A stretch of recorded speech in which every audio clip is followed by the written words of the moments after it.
শিলিগুড়ি নিবাসী শ্রী মাখনলাল সরকার, ভারত কেশরী ডক্টর শ্যামাপ্রসাদ মুখার্জি, যিনি ভারতের সংবিধান এবং ভারতবর্ষের অখণ্ডতার জন্য এই বাংলায় জন্মগ্রহণ করে নিজের প্রাণ দিয়েছিলেন, যাকে কাশ্মীরের জেলে রহস্যজনকভাবে কার্যত খুন করা হয়েছিল, এবং তার সেই যাত্রার যিনি সহযোগী ছিলেন সেই মাখনলাল সরকার, ৯৭ বছর বয়স হয়েছে তার, তিনিও আজকের দিনে আমাদের এখানে এসে উপস্থিত হয়েছেন।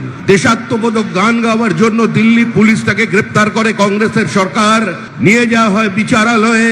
বিচারপতি বলেন তার উকিলের পরামর্শে যে ক্ষমা চান, আপনার মুক্তি দেব, কিন্তু মাখনলাল সরকার বলেছিলেন আমি কোনো অপরাধ করিনি, আমি একটা গান গেয়েছি। বিচারপতি বলেন তাহলে আপনি গানটা গেয়ে শোনান। সেদিনের অপ্রাপ্ত বয়স্ক মাখনলাল সরকার সেই গানটি গেয়ে শোনান।